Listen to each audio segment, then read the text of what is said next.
Dios les bendiga, queridos y amados amigos y hermanos. En el nombre de Jesucristo les saludo y la paz del Señor sea con todos ustedes. Bienvenidos a esta lección, creo que esta es la 10 de la Escuela de Discipulado Nacer. Como es de costumbre, vamos a hacer una oración antes de recibir esta lección. Amado Rey de Reyes, poderoso Dios, en el nombre de Jesucristo nos dirigimos a ti, Señor. Te agradecemos, Señor, por el privilegio, Señor, de poder compartir tu palabra, Señor. En esta hora, Señor, pido tu dirección, pido que tu Espíritu Santo, Señor, nos dé el entendimiento, Señor, nos dé la sabiduría, Señor, para comprender, para entender y para aplicar, Señor, todas esas cosas que tú quieres que nosotros aprendamos, Rey de Reyes, Señor. Que se haga tu voluntad, Dios de los santos. Que se haga, Señor, tu voluntad, Señor. Toca los corazones, Señor, de las personas que van a ver este video, Señor. Guíame, Señor, que ninguna palabra errada salga de mi boca y que seamos todos bendecidos en el nombre de Jesucristo. Amén. Bueno, hoy vamos a ver el regalo divino de la gracia. Nuestras preguntas para resolver: ¿qué es la gracia? ¿Cómo funciona la vida del creyente esta gracia? ¿Y por qué es importante? Y nuestro texto base es: porque por gracia sois salvos por medio de la fe. Muy importante, por medio de la fe. Salvos por gracia, pero por medio de la fe. Y esto no de vosotros, pues es don de Dios, no por obras, para que nadie se gloríe. Prácticamente esa es toda la lección. Somos salvos por gracia, no por obras, y por medio de la fe. Eso es todo lo que vamos a ver. Entonces, la gracia es una de las doctrinas más importantes en la doctrina cristiana. Entender la gracia dará al creyente un sentido más claro de la maravilla de su salvación. El objetivo de esta lección es ayudar al creyente a comprender que somos salvos porque Dios es bueno y no porque nosotros lo seamos. Cosa muy importante. Entonces, ¿qué es la gracia? Entonces, la forma más simple de enseñar lo que es la gracia es diciendo que es un regalo de Dios. Sí, es un regalo de Dios, es más que eso. Pero así a primera vista, la gracia es un regalo inmerecido. O sea, no es un salario, que es algo que uno se gana, ¿no? No es que yo hice obras y me pagan, me dan. No es que yo hago algo bueno y Dios, qué buen trabajo que estás haciendo, te voy a dar la salvación. No, sino que es algo que Dios da aunque tú no lo merezcas. Entonces, digamos que la gracia es el favor gratuito y merecido de Dios hacia nosotros. O un regalo, o un favor, o lo que Dios hace por nosotros sin que nosotros provoquemos esa gracia. Dios eligió mirar a la humanidad favorablemente. La elección de Dios de darle a la humanidad la oportunidad de ser salvos a pesar de nuestro comportamiento se llama gracia. Gracia es dar algo sin que haya méritos de por medio, sin que miremos condiciones, sin que miremos nada. Eso es gracia, dar algo porque sí, porque queremos darlo. Pero ¿por qué nosotros no podíamos ganar nuestra salvación? Dios lo hace por gracia. ¿Por qué? Porque nosotros no podíamos alcanzarlo. ¿Y por qué? Pues por el pecado. Así como nosotros vemos en esta imagen que está aquí. Aquí está el hombre y acá está Dios. Y hay una gran separación entre los dos. Esa separación se llama pecado. Y te preguntarás, ¿por qué? ¿Por qué el pecado separa al hombre de Dios? Porque Dios es santo. Dios es como fuego que consume. Y si nosotros llegamos a Él en pecado, pues ese fuego nos va a consumir a nosotros. El pecado no puede tocarlo a Él. Así que para Dios no lastimarnos, no hacernos daño, Dios se aleja cuando hemos pecado. Por eso Adán es expulsado del huerto cuando peca. Ahora Él tiene que poner la sangre de animalitos para poder tener una comunión con Dios, para cubrir ese pecado medianamente. No podemos merecer la salvación porque el hombre es pecador y nuestro pecado provoca la justa ira de Dios. La ira de Dios, dice en la Biblia, en Romanos 1:18, se revela desde el cielo contra toda impiedad e injusticia de los hombres que detienen con justicia la verdad. Dice la palabra que nosotros éramos enemigos de Dios en Efesios 2:1-3, que nosotros estábamos en guerra con Dios en Romanos 5, versículo 1 y 10, y que también estamos separados de Dios en el mismo Romanos 3:23. Entonces, nuestro pecado nos impedía a nosotros poder obtener nuestra salvación. Y no podíamos hacerlo porque ninguna persona es libre de pecado. Solo Jesucristo es el único libre de pecado.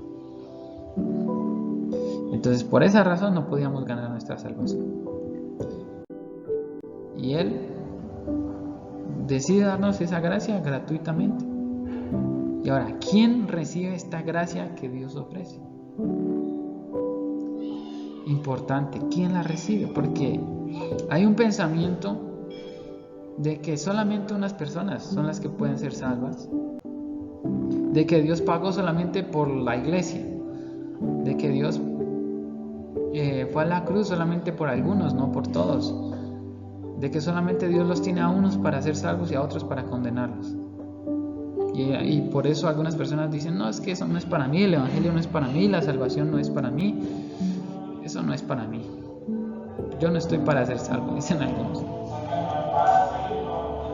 Pero Jesús pagó el precio por todos los hombres. Sin embargo, la Biblia enseña que solo aquellos que rinden sus vidas a Jesucristo reciben la salvación que ofrece la gracia. La gracia salvadora se ofrece a todos, pero solo aquellos que responden al Evangelio creyendo en Jesucristo reciben el don de salvación que ofrece la gracia. Esta es la verdad importante. La gracia es para todos, pero no todos la reciben. Es como un regalo que Dios da, pero no todos lo quieren recibir, porque es un regalo que implica responsabilidades. Así como recibir un auto puede ser un regalo maravilloso, pero ese auto hay que pagarle seguro, ese auto hay que hacerle mantenimiento, hay que pagar impuestos, hay que mantenerlo al día. Entonces, la gracia es un regalo, sí, pero mantener esa gracia, vivir según la gracia, es algo que sí cuesta. Y entonces muchas personas no quieren vivir en obediencia al Evangelio, que es la manera de recibir la gracia. La gracia es una elección soberana. ¿Qué se refiere a eso? Esto quiere decir que no es que nosotros provocamos, que nosotros nos comportamos tan bien, que yo hice, yo he sido amable, yo he dado limosna, yo he ayudado a esta persona, ayudado a la otra, yo no soy grosero, no mato, no robo, entonces por eso Dios me quiere salvar a mí. No, es una elección soberana.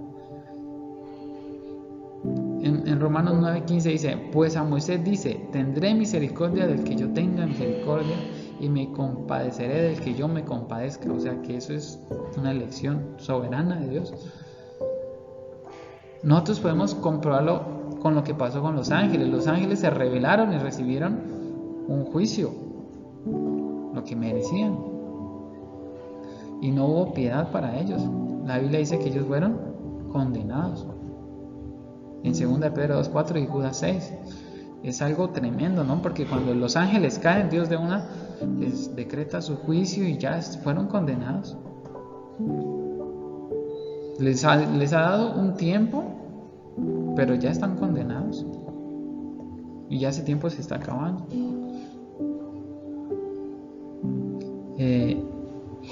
El juicio a los ángeles subraya la decisión extraordinaria que Dios tomó de salvarnos a nosotros. Quizá por eso el diablo nos odia tanto, ¿no? Porque el diablo falla y quedó condenado. Pero cuando el hombre falla,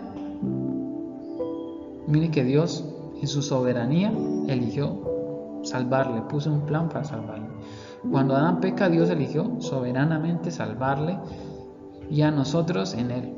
La única forma de descubrir las acciones de Dios después de que Adán pecó, es la gracia. O sea, la única forma de describir, lo que Dios hace con Adán es la gracia. Porque Dios no condena a Adán y a los otros ángeles sí. Soberanía de Dios, amor de Dios. Quizá porque el diablo no tuvo otro diablo que lo tentara, ¿no? Como Adán y Eva fueron tentados. Pero ¿y los demás ángeles que sí tuvieron al diablo para que los tentara? Porque a ellos tampoco no les perdonó. No sabemos, solo sabemos que Dios ha tenido esa gracia con nosotros. Es una fortuna para nosotros. ¿Cómo funciona esta gracia en la vida de los creyentes? En Romanos 8:1 dice: ahora pues ninguna condenación hay para los que están en Cristo Jesús, los que no andan conforme a la carne, sino conforme al Espíritu. ¿Qué es lo que hace la gracia en la vida de una persona? Yo lo voy a decir así resumido: la gracia cambia completamente a la persona. Aquí en esta imagen he puesto al apóstol Pablo. Aquí vemos al apóstol Pablo apoyando para que apedreen a Esteban. O sea, el hombre, este es el hombre antes de recibir la gracia de Dios. Este es Saulo de Tarso antes de recibir la gracia de Dios. Un hombre con odio, un hombre lleno de maldad. Pero cuando este hombre recibe la gracia de Dios, se convirtió en el apóstol más grande, en el ministerio más grande que tenemos en la Biblia, humanamente hablando, ¿no? Sin tener en cuenta a Jesucristo, obviamente. Pablo es el hombre que evangelizó casi toda Europa, el misionero más grande que ha habido hasta ahora, tremendo. Y fue el poder de la gracia, transforma a una persona. Porque Pablo sabía que no se salvó por ningún mérito. De hecho, él era contrario. Él es una persona que conoce completamente lo que es la gracia, porque era alguien completamente contrario a Dios, un enemigo férreo, un enemigo de la iglesia. Y aún así Dios elige salvarlo y escogerlo como siervo de Dios. ¿Y será que Pablo hizo algún mérito? Si al contrario, era guiado por Satanás, era un instrumento en manos del diablo. Es algo tremendo lo que hace la gracia en la vida de una persona. La gracia nos libra de la condenación del pecado. Ahora una persona puede decir: puedo venir a Dios tal como soy. Eso no quiere decir que yo me voy a quedar así, sino que si yo soy una persona que aún no ha llegado a los pies de Cristo, no importa cómo yo esté, yo puedo llegar allá tal como soy. Que no tengo que ser perfecto para ser salvo. Yo puedo venir a la iglesia, puedo venir a buscar a Dios, así me encuentro en la condición en la que me encuentre. Dios no me va a rechazar. No tengo que cumplir con un determinado estándar para ser salvo. Solo tengo que tener un corazón arrepentido y dispuesto a cambiar. Seré salvo a pesar de mi pecado y mis fracasos, porque tu pecado se va a quedar atrás y tus fracasos también se van a quedar atrás en el nombre de Jesús. Soy salvo por la gracia de Dios. Así que eso es lo que hace la gracia en la vida de un creyente. Transforma completamente su vida. La salvación no se basa en nuestras obras, buenas o malas, sino más bien en la gracia de Dios, en su favor gratuito e inmerecido. Tanta discusión que hay sobre las obras, que si uno se salva con obras más la gracia de Dios, que la fe sin obras es muerta, y todas estas cosas. Les voy a decir la verdad sobre las obras. Un cristiano que ha sido salvo hace obras por amor, por agradecimiento, porque Dios cambia su corazón. Y segundo, las obras son para recompensa, porque a pesar de que todas las personas se salven, los que creen en Cristo Jesús, no todos reciben la misma recompensa. En la Biblia dice que cada uno será recompensado según sus obras, buenas o malas.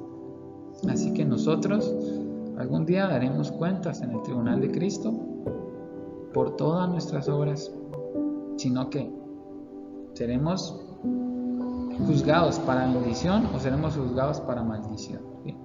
Seremos bendecidos por nuestras buenas obras o maldecidos por nuestras malas obras. Eso depende si nos salvamos, porque hay un juicio para salvación y hay un juicio para condenación.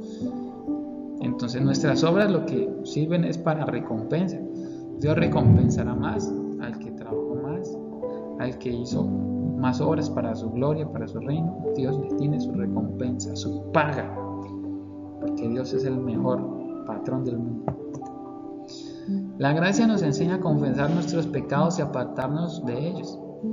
Nos enseña que siempre podemos volver a Dios y encontrar su favor en nuestros momentos de necesidad. Entonces, ¿qué hemos aprendido? ¿Qué es la gracia? La gracia es el favor inmerecido de Dios. Es un regalo de Dios que Dios nos ha dado a pesar de nosotros ser como seamos, ¿no? A pesar de nuestro pecado, Dios eligió salvarnos soberanamente. Esa es la gracia. ¿Y cómo funciona la vida del creyente? La gracia transforma la vida de las personas y hace que yo pueda volver a Cristo, que yo pueda llegar a Cristo, que yo pueda reconciliarme con Dios sin necesidad de tener méritos, que yo puedo ir a Jesucristo tal como yo esté en este momento, y si tengo un corazón arrepentido, Dios siempre me va a perdonar y me va a levantar. Que cualquier persona que no haya conocido a Jesucristo, no importa lo que haya sido, si haya sido un asesino, un violador, si haya sido ladrón, fornicario, lo que sea, si esa persona se arrepiente y llega a los pies de Cristo, la gracia también lo va a alcanzar. ¿Y por qué es importante la gracia? Pues porque, así como lo leíamos en Romanos, ninguna condenación hay para los que están en Cristo Jesús, los que andan conforme al Espíritu y no la carne. Porque por medio de la gracia nosotros escapamos de la condenación. Por medio de la gracia nosotros recibimos la salvación. Porque el versículo que leíamos decía que la salvación, ¿no?, es por gracia. Y decía que no era por obras, sino que se recibe por medio de la fe. Entonces, con frecuencia Pablo compartía su testimonio contando las maravillas de la gracia de Dios en su vida. Indudablemente la gracia de Dios marcó a este hombre y fijó su destino como el misionario y evangelista más grande y prolífico de la historia de la iglesia. La gracia produce una de las virtudes más importantes de la vida cristiana, la gracia, la gratitud. O sea que algo tan importante que produce la gracia es la gratitud. Por la gracia de Dios servimos a Cristo con corazones agradecidos. Amén. Bueno, espero que haya sido de bendición esta lección y que Dios les siga bendiciendo grandemente. La paz de Jesucristo sea con todos ustedes. Muchas gracias.